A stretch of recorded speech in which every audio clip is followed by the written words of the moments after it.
What would you do if the family you sacrificed everything for turned out to be hiding a secret that could destroy you? For 50-year-old Margaret Chen, loyalty meant everything. For 12 years after her husband's death, she worked double shifts, skipped meals, and delayed her own dreams to support the in-laws who raised the man she loved. But one accidental phone call on a rainy Tuesday evening would expose a truth so devastating. It would force her to question every sacrifice she'd ever made. This is her story, a story about love, betrayal, and the moment one woman finally chose herself. Margaret Chen stood at the factory assembly line at 6 a.m. Just like she had every morning for the past 12 years, her hands moved mechanically, packaging electronics destined for stores she could never afford to shop in. At 50, her body ached in ways it never had before. The fluorescent lights buzzed overhead, harsh and unforgiving, casting shadows under her tired eyes. She thought about David constantly. Her husband had been gone for 12 years now, a sudden heart attack at 38 that left her world shattered. They'd only had 7 years together, but they were the best years of her life. David had been her everything, her best friend, her protector, her reason for smiling on his deathbed. David had gripped her hand with surprising strength and whispered, "Promise me you'll take care of them, Mom and Dad. They only have us. Promise me, Margaret." Through her tears, she had promised. How could she refuse the dying wish of the man she loved more than life itself? That promise had become her entire existence, every month, without fail. Margaret sent $800 to David's parents, the Chens, who lived 3 states away in Arizona. It wasn't easy.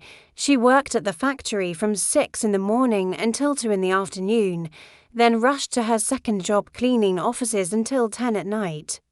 She lived in a cramped studio apartment with peeling wallpaper and a refrigerator that hummed loudly. Her own daughter, Emily, had offered to help many times, but Margaret always refused. "Your grandparents need it more," she would say, even though Emily struggled with her own student loans and young family. Margaret's friends had long stopped suggesting she do less. "You've done enough," her best friend Linda would say over their rare coffee meetings. "You've given them over $100,000 in 12 years. You never even go on vacation." But Margaret would just smile sadly and change the subject. A promise was a promise. David's parents had lost their only son. The least she could do was make sure they were comfortable in their old age. Mrs. Chen was 73 now, and Mr. Chen was 76. They had health issues: diabetes, high blood pressure, arthritis. Margaret imagined them in their small house, struggling to pay for medications and groceries, and it made her work harder. She'd never visited them, though. After David's funeral, something had shifted. Mrs. Chen had become distant, her phone calls brief and transactional. "Did you send this month's money?" she would ask, barely making small talk.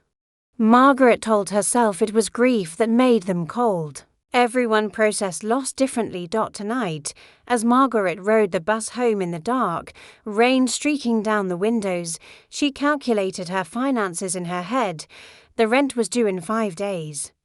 She'd need to skip buying new shoes even though her current pair had a hole in the sole. Her winter coat was held together with safety pins, but it would last another season. The Chen's money always came first. David would have wanted it that way. She didn't know that in exactly 4 hours, everything she believed about sacrifice and family would be torn apart. Margaret had just stepped out of the shower when her phone rang. It was 11 p.m., an unusual time for a call.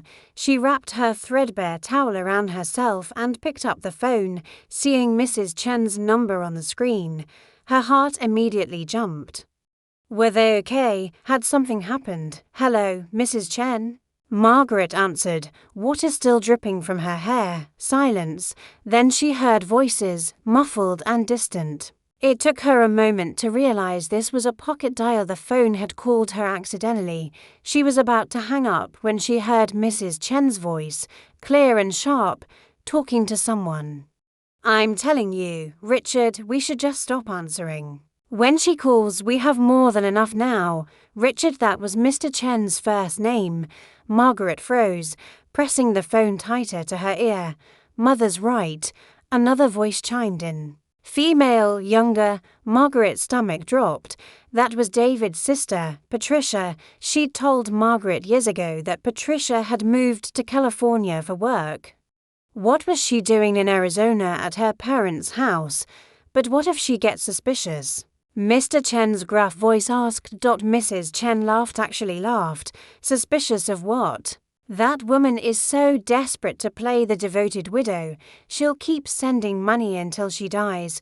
She's made it her entire personality. It's pathetic." "Really?" Margaret's hand flew to her mouth.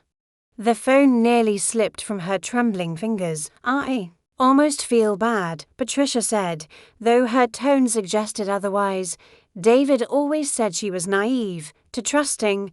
He used to joke that she'd believe anything. Well, her naive nature bought us a very comfortable life," Mrs. Chen replied smugly. "That addition to the house, her money, our vacation to Hawaii last year, her money, your father's new truck, all her." "What about their medical bills?" Patricia asked. "Doesn't she think she's paying for medications?" Mr. Chen chuckled darkly. "We've had excellent insurance through my union pension for 20 years.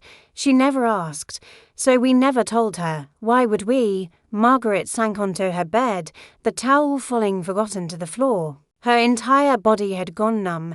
This couldn't be real. This had to be some cruel nightmare. "I do wonder," Mrs. Chen continued, "if she knows David was planning to leave her before he died." The world stopped spinning. He'd already hired a divorce lawyer, Mrs. Chen said matter-of-factly. "Found out that week before his heart attack. He was going to tell her that weekend. Said he'd made a mistake marrying someone so boring and plain. He wanted someone more exciting, more ambitious. That secretary from his office, remember, the young one?" Patricia giggled. "Jennifer, she was at the funeral, wasn't she, crying more than Margaret?"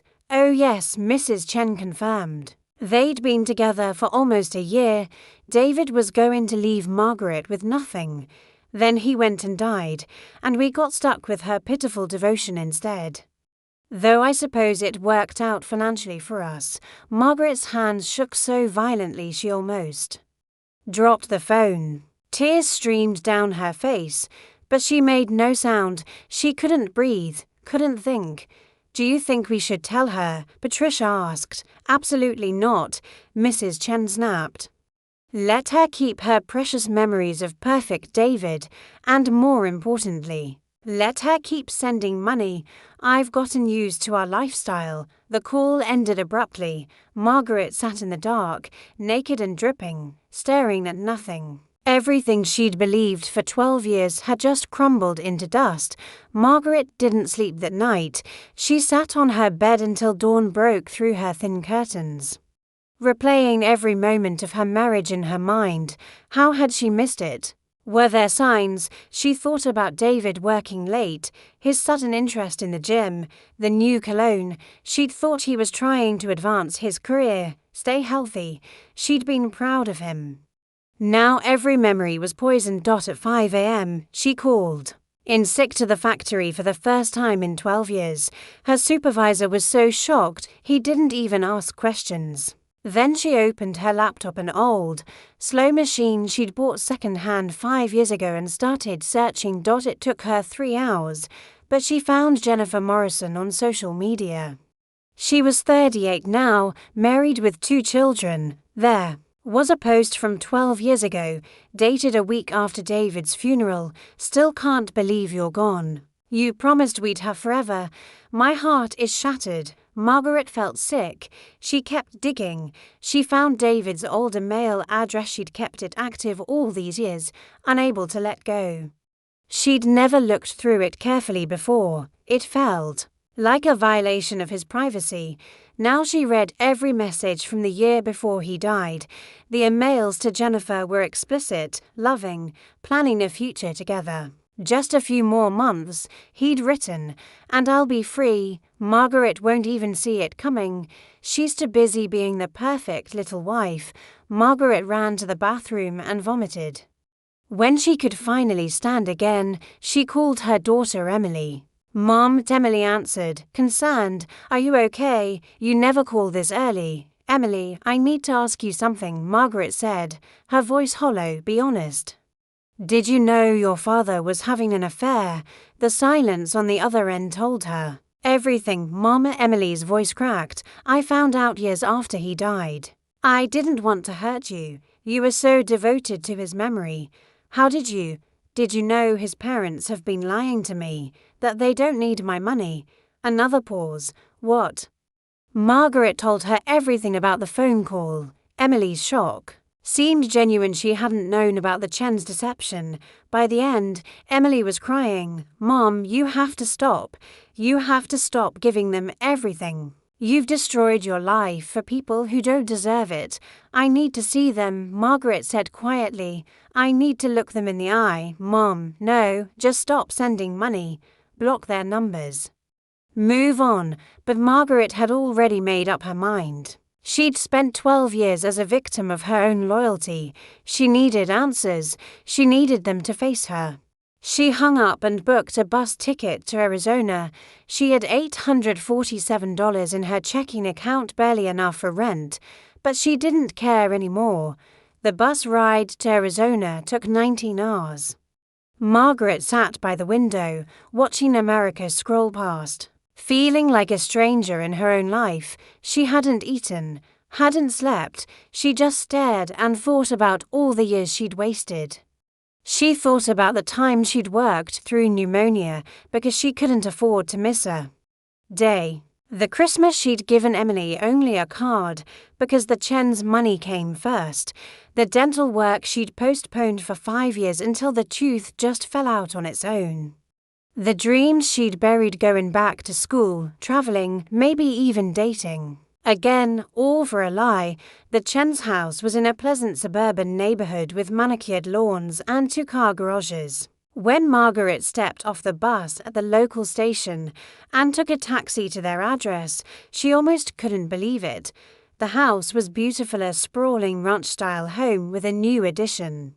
Exactly as Mrs. Chen had mentioned on the phone. A shiny red truck sat in the driveway. This was what her suffering had built. Margaret paid the taxi driver with the last of her cash and walked to the front door. Her heart pounded. Her hands shook, but her resolve was iron. She rang the doorbell. Mrs. Chen answered, wearing an expensive-looking pantsuit. Her face went white when she saw Margaret. "Margaret, what are you? You didn't say you were coming. May I come in?" Margaret's voice was eerily calm. Mrs. Chen recovered quickly, her face arranging itself into a mask of polite confusion. Of course, what a surprise. Is everything all right?" Margaret stepped inside.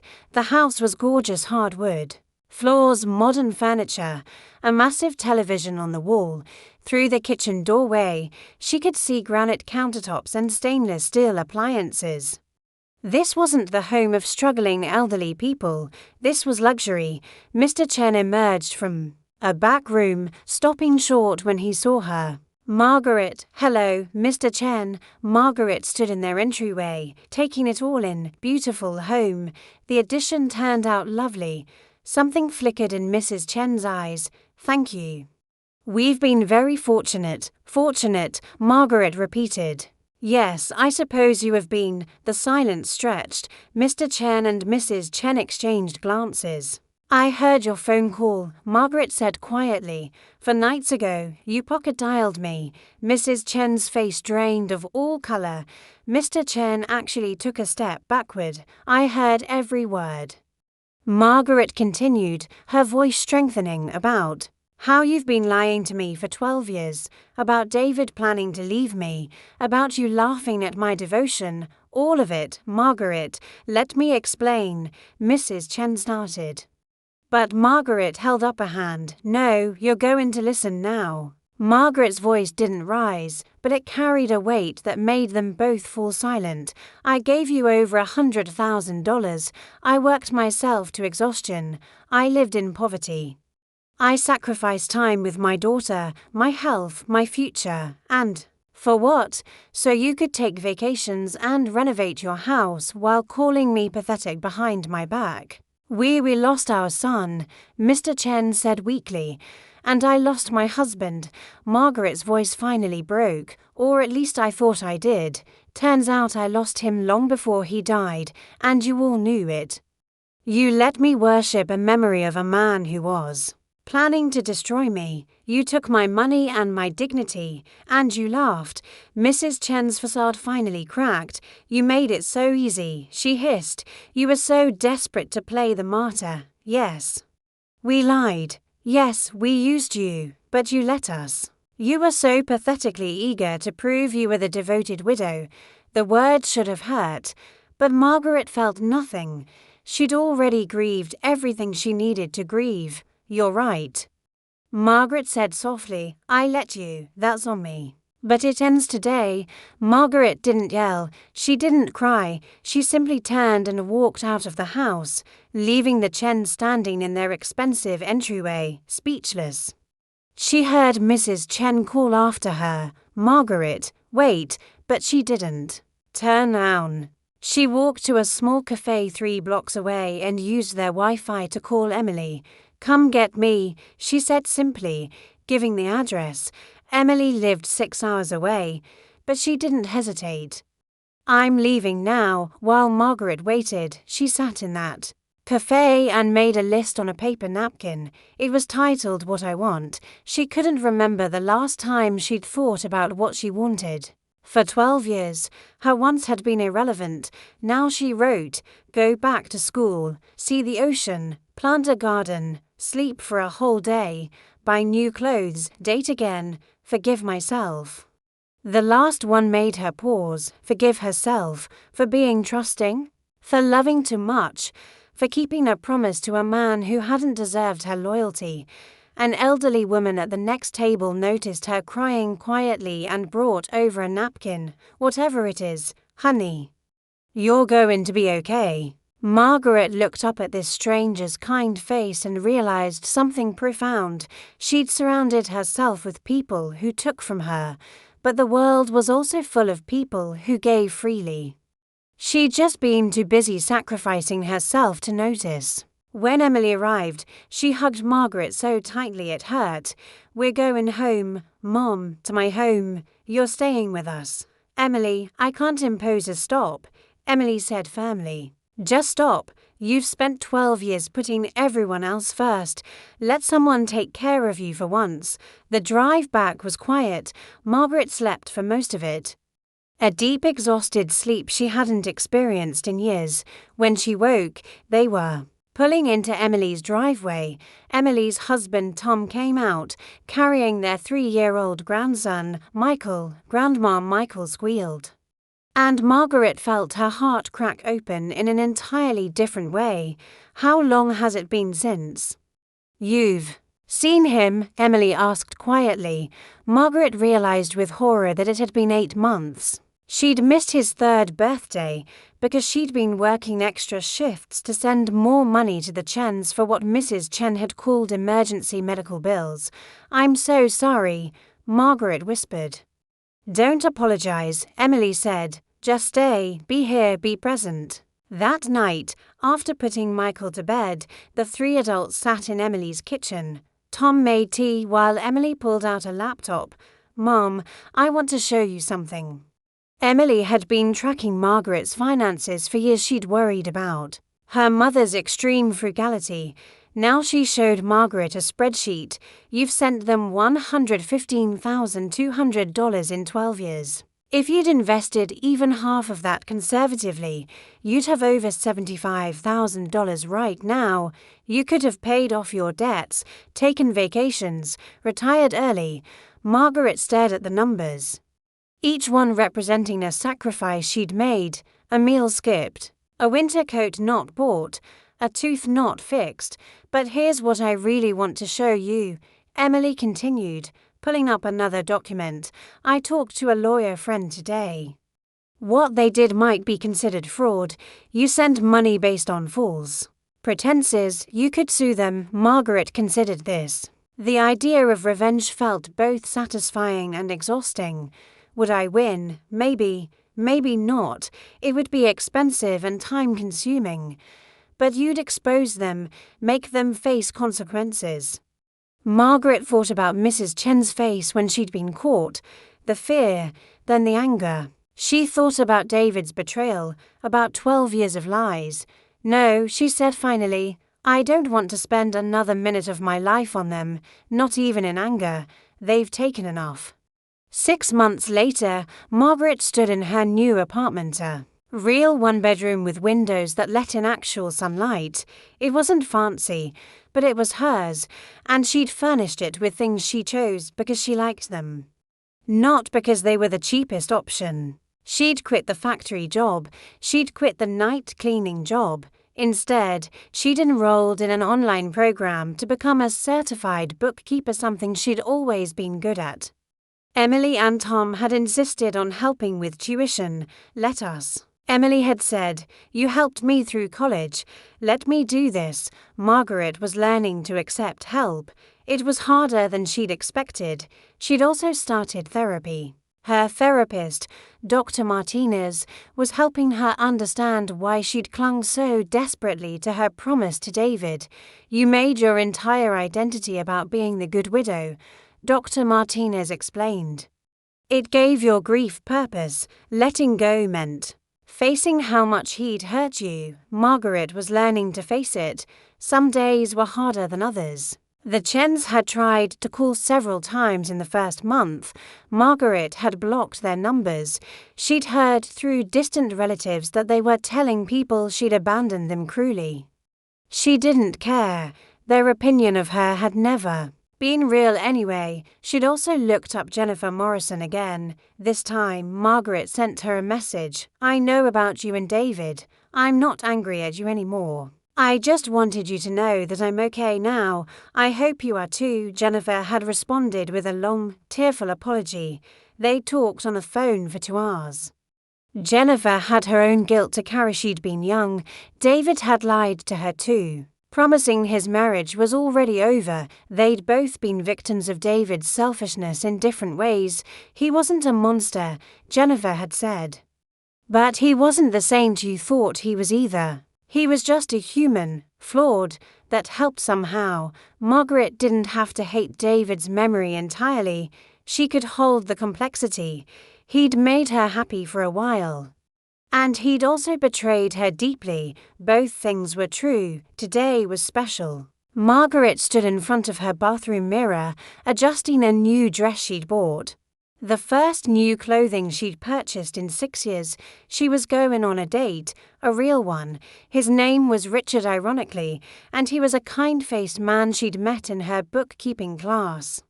He'd asked her to dinner 3 times before she'd finally said yes. You look beautiful, Mom, Emily said from the doorway, holding Michael's hand. I'm nervous, Margaret admitted. Good nervous or bad nervous? Good, I think. Margaret smiled at her reflection. She looked different. The exhaustion had faded from her eyes. She'd gained a little weight, a healthy amount. She looked alive. The doorbell rang.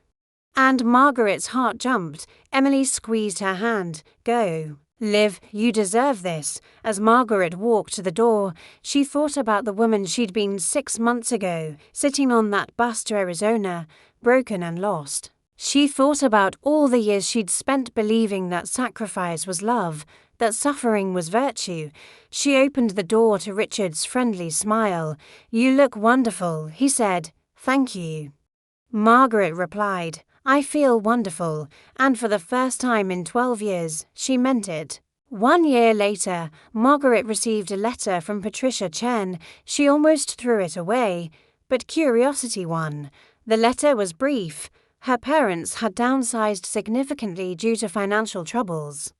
Their comfortable life had been built entirely on Margaret's contributions and Mr. Chen's pension, but his pension had been cut due to company bankruptcy. They'd had to sell the house, move into a small apartment. They were, Patricia wrote, actually struggling now. They're too proud to ask. Patricia wrote, but I thought you should know. If you wanted to help, Margaret read the letter twice, then folded it carefully and placed it in a drawer. She didn't respond. She felt no satisfaction in their struggles, but she also felt no obligation to rescue them. She was too busy living her own life, the one she'd finally, beautifully, reclaimed. Some promises she'd learned weren't meant to be kept at the cost of yourself, and some endings, painful as they were actually new beginnings in disguise. Margaret was beginning, finally, wonderfully, freely beginning.